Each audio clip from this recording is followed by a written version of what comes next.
खरखौदा के रोहतक मार्ग पर रविवार को प्राकृतिक खेती का एक प्रोग्राम आयोजित किया गया, जिसमें मुख्यातिथि के रूप में गुजरात के राज्यपाल आचार्य देवव्रत पहुंचे।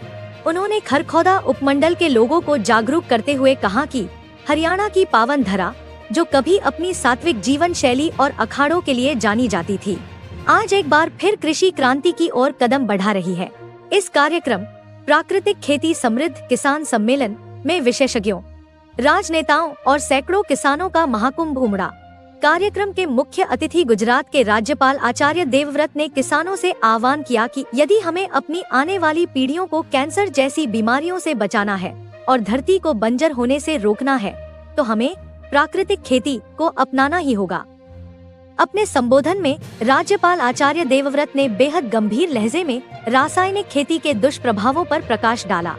उन्होंने कहा कि हरित क्रांति के समय अन्न की कमी को दूर करने के लिए उर्वरकों की आवश्यकता थी, लेकिन आज इसके अंधाधुंध उपयोग ने हमारी मिट्टी को आईसीयू में पहुंचा दिया है। राज्यपाल ने चौंकाने वाला तथ्य साझा किया कि शोध के अनुसार आज रसायनों के कारण मां के दूध तक में जहरीले अवशेष पाए जा रहे हैं। कैंसर, हृदय रोग और मधुमेह जैसी बीमारियों का सीधा संबंध जहरीले रसायनों से उगे भोजन से है। उन्होंने बताया कि रासायनिक खादों के कारण खेतों से ऑर्गेनिक कार्बन लगभग समाप्त हो चुका है, जिससे लागत बढ़ रही है और पैदावार घट रही है। व्यसनों से मुक्त रहते हैं और लोगों को प्रेरणा देते हैं। तो ऐसा अभियान पूरे हरियाणा में एक समय गुंजायमान होता था। भाइयों और बहनों, सदाचार की जिंदगी, पवित्रता का जीवन ही सुखकारी होता है। किसी भी प्रकार के नशे हमारे शरीर को भी खराब करते हैं, बुद्धि को भी खराब करते हैं। आदमी का जीवन पवित्रता और सदाचार का होगा, दुनिया में सम्मान भी मिलता है और सुखी भी रहता है। तो आप सबसे मेरा आग्रह रहेगा, एक बहुत अच्छी विचारधारा गुजरात की धरती से एक महापुरुष ने, जिनका नाम स्वामी दयानंद सरस्वती था, उन्होंने हरियाणा की जनता में बहुत बड़ी जागृति उस समय पैदा की थी। हजारों आजादी के दीवाने इस देश में पैदा किए थे और गांव-गांव में गोपालन होता था। किसी भी प्रकार के नशों से दूर हमारा समाज था। वो पवित्रता बराबर बननी चाहिए। जिन घरों के बालक आज्ञाकारी होते हैं, पवित्र जीवन जीते हैं, बुराइयों से दूर रहते हैं, वो परिवार सदा उन्नति करते हैं। और इस विचार का प्रचार गुरुकुलों के द्वारा, बेटियों के गुरुकुलों के द्वारा इस पूरे क्षेत्र में बड़ा व्यापक रूप से चला था। यहां महात्मा फूल सिंह जी, जिन्होंने बेटियां का गुरुकुल यहां पर बनाया था खानपुर में, गुरुकुल भैंसवाल यहां पर नजदीक चलता था मटिंडू, और इस प्रकार के आयोजन इस समाज के निर्माण का बहुत बड़ा कारण होते थे। आज मैं विशेष रूप से माननीय पवन भाई खरखौदा और उनके पूरी टीम के साथी, जिनका नाम सबका लेना असंभव रहेगा, इन सब ने मिलकर आज इस आयोजन को किया। अब मैं भाषण नहीं दूंगा आपके बीच में, आपसे बातचीत मैं करने आया हूं और बातचीत करूंगा। आपको इसका बहुत बड़ा लाभ होगा। पहला प्रश्न मेरा ये है, आप में जो खेती बाड़ी करते हैं वो भाई हाथ खड़ा करें। किसान, धन्यवाद। हमारी बहने वीर भाई बहुत बड़ी संख्या में किसान हो। मैं खुद गुरुकुल कुरुक्षेत्र को पिछले 40 साल से चलाता हूं।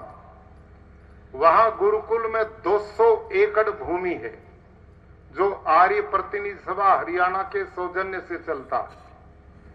भाइयों और बहनों, पिछले 9 साल से मैं वहां एक बूंद भी यूरिया, डीएपी, जंतुनाशक दवाई नहीं डालता। और 9 साल पहले जितना यूरिया, डीएपी आप डालते हो, इससे ज्यादा मैं डालता था। लेकिन उसका परिणाम धीरे धीरे हमारी बहुत बड़ी जमीन बंजर हो गई। उत्पादन घट रहा था। और एक दिन एक घटना मेरे साथ घटी। धान के खेत में एक मजदूर किसान दवाई का मैं उसे स्प्रे करा रहा था। दोपहरी में बेचारा स्प्रे करते करते उसके दिमाग में चढ़ गई, वहीं गिर गया, बेहोश हो गया। उसको उठा के लाए, अस्पताल में ले गए। 3 दिन में मुश्किल से जान बची। तो मेरे दिमाग में एक बात आई, इस खेत कर्मचारी ने बेचारे ना दवाई पी ना खाई, केवल इसके सूंघने मात्र से बेहोश हो गया। तो मेरे पास गुरुकुल में 1,500 बच्चे पढ़ते 19 प्रांतों के। इन बालकों को मैं यही धान का चावल खिलाता हूं, यही खेत की सब्जी खिलाता हूं, इतना जहर डलवाता हूं। ये जहर वाला आहार ये बच्चे खाएंगे तो मेरे देश का भविष्य बर्बाद होगा। और उस दिन मैंने संकल्प लिया, आज के बाद में ये जहर वाली खेती नहीं करूंगा। ये पहली घटना थी भाई और बहनों। तो उसके बाद मैं कृषि विभाग के लोगों पे गया और मैंने पूछा, भाई मैं ये रासायनिक खेती नहीं करना चाहता, इसका विकल्प बताओ। उन्होंने कहा, जी जैविक खेती इसका रास्ता है। अब ये जो जैविक खेती है हम सब की जुबान पर चढ़ी हुई है, जैविक खेती, ऑर्गेनिक फार्मिंग, जैविक खेती। लेकिन जिस खेती का मैं प्रचार देश में करता हूं वो जैविक खेती नहीं है, ये ऑर्गेनिक फार्मिंग नहीं है। तो मैंने जैविक खेती की ट्रेनिंग ली। अपने खेत में जो कर्मचारी 20-22 काम करते उनको ट्रेनिंग दिलाई। वो खड्डे बनाए, उनमें हमने गोबर की खाद डाली, उसमें केचुआ गेंडोया लाया जाता, तो भारत का नहीं विदेश का है। वो केचुआ जो जैविक खेती में प्रयोग होता भाइयों, वो मिट्टी नहीं खाता, वो केवल गोबर खाता है। और वो टेम्परेचर बढ़ जाता, गर्मी तो मर जाता, और बहुत सर्दी हो तो भी मर जाता है। 1.5-2 महीना गोबर को खाता है, फिर उसको छानते हैं, वो ऊपर आ जाता, वो नीचे जो खाद निकला उसने वर्मी कंपोस्ट बोलते हैं। ये सारा काम मैंने शुरू किया 5 एकड़ में। पहले साल मैंने जैविक खेती की, कुछ नहीं मिला, कीट पतंग खा गए। दूसरे साल फिर की तो उसमें 51% मिला। तीसरी बार करी तो उसमें 80% मिला। तो मेरे दिमाग में एक बात आई, भाई इस गुरुकुल में तेरे पास तो 200 किले जमीन है, जिस बेचारे किसान पे है ही 2-3 किले धरती, और वही जैविक खेती को करेगा तो भूखा मरेगा। 3 साल हो गए मैं करते, कुछ नहीं मिला। तो मैं दोबारा उस कृषि वैज्ञानिक के पास में गया जिनका नाम डॉक्टर हरिओम जी था। वो कुरुक्षेत्र के कृषि विज्ञान केंद्र के मुखिया थे। मैंने कहा, डॉक्टर साहब ये आप वाली खेती, जैविक खेती 3 साल हो गए करते, मिला तो कुछ भी नहीं। तो वो हंस कर कहने लगे, इसी का नाम जैविक खेती है, इसी का नाम ऑर्गेनिक फार्मिंग है। और या और समझनी हो जैविक खेती तो उन्होंने मेरे को 2 छोटी-छोटी किताब दी। और वो किन्होंने लिखी थी? एक एग्रीकल्चर यूनिवर्सिटी हिसार के कृषि वैज्ञानिक ने, और एक थी लुधियाना के कृषि वैज्ञानिक ने। उसमें लिखा था कि भाई ये जैविक खेती क्या है। इस देश में लोगों का पेट भरने में 2 अनाज, यूरिया, डीएपी, जंतुनाशक जो डाल रहे हो ना, इसने सबके शरीर खोखले बना दिए। सब अंग अंदर से कमजोर बन गए, बर्बाद हो गए। अरे आज से कुछ साल पहले हार्ट अटैक आवा था तो 60 साल पीछे नंबर पड़ा था, आज तो 20-30 साल के छोरे में आ गया। और पहले आवा था हार्ट अटैक, एक झटका आया भाई संभल जा, फिर दूसरा आया, तीसरे पर नंबर पड़ा था ना, अरे तो पहला आवे है, अस्पताल तक जाने ही नहीं देता, वही काम खत्म हो रहा नहीं। ये बात गोड्डा निवाण जाओ हो कि तय 50% मौतें कैंसर से हो रही है कि नहीं? ये सब कारण क्या है? और छोटे छोटे बालक जिन्हें ना नशा करे, ना दारू पी, ना उल्टे काम करे, उनका भी कैंसर हो रहा, डांगरा का भी कैंसर हो रहा।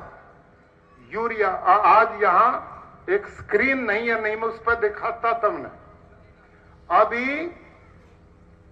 1 महीना पहले एक दैनिक भास्कर अखबार है, आपके पढ़ते होंगे, उसके पहले पेज पे इतनी बड़ी एक रिसर्च पेपर छपया है अभी, और उसमें क्या आया है, कुछ वैज्ञानिकों ने 105 माताएं ली जिन्होंने बच्चों को जन्म दिया था। 1.5 2 महीने के बालक थे सारियों के पास, और वह मां अपना दूध उन बालकों को पिला रही थी। 105 माओं का दूध उन्होंने इकट्ठा किया अलग अलग, और लेबोरेटरी में लेकर चेक करा। ये पाया, सुनो ध्यान से, 105 में से 105 ही माताओं के दूध में यूरिया पाया। बचा हुआ, प्रकृति में बचा हुआ वो, वहां कुदरती सारा सिस्टम है, कुदरती। उसमें क्या कुदरती, उसमें केचुआ गिंडोए का भंडार है, उसमें सूक्ष्म जीवाणुओं का भंडार है, वहां पत्ते पड़कर उसी में मल्चिंग गल सड़कर बायोमास में बदल जाते, इसका भंडार है। सारी धरती का ऑर्गेनिक कार्बन जंगल में 2.5 से 3% तक है। ऐसी व्यवस्था भगवान की वहां कुदरती है। जो नियम जंगल में काम करे वही नियम हमारे खेत में काम करना चाहिए। इसका नाम प्राकृतिक खेती है, ये नेचुरल फार्मिंग है। और इसका तरीका मैं आपको बताऊंगा। भाई समझोगे तो बताऊंगा, बैठोगे कि भाजोगे, सुनोगे? अच्छा, अब मैं सुनाऊंगा। उससे पहले अब रासायनिक खेती की बात कर लेता हूं। इस समय तुम जितने बैठे हो तो 5-7 लोगों ने छोड़ के बाकी सारे रासायनिक खेती करते हो। मैं भी यही करता था। अब इस रासायनिक खेती का दुष्परिणाम सुनो क्या हुआ है। भाइयों और मेरी माता और बहनों, जब ये हरित क्रांति शुरू हुई ना 1960 के दशक में, उस समय इसकी जरूरत थी देश में। देश भूखा मर रहा था, विदेश से गेहूं मंगाओ थे। यह क्रांति शुरू करी, अच्छी बात थी, कोई बुराई नहीं। पर एकला कारण हरित क्रांति से लोगों का पेट नहीं भरा। ध्यान से सुनो मेरी बात। अंग्रेज का राज खत्म हुआ था, उसने ना तो नहर बनाई, न उसने सड़कें बनाई, न उसने बिजली का प्रबंध किया, न उस समय ट्रैक्टर मशीनरी थे। धरती पर जंगल थे, हड़ता हुआ जंगल नहीं टूटने थे। बोने खाने की धरती बहुत थोड़ी थी, आदमी घने संतोषी थे। थोड़ा बहुत बो दिया, खान जोगा हो गया। डंगर दुनिया भर के थे, जंगल में चरे थे, दूध घी खावे थे, और कति नीम तले चादर तान के सो जाते। यू प्रोग्राम चला था उस टाइम, समझ में आई ना। फिर यह दुनिया बढ़ गई, अनाज की जमीन तोड़ने के लिए ट्रैक्टर आ गए, मशीनरी आ गई, देश आजाद हो गया, सड़कें बनी, बिजली आई, नहरें बिछी, और बहुत एरिया हमारा खेती का बढ़ा। ये कारण भी उत्पादन का कारण हुआ। और साथ में जो रासायनिक खेती है ना, अब मैं बात शुरू करता हूं।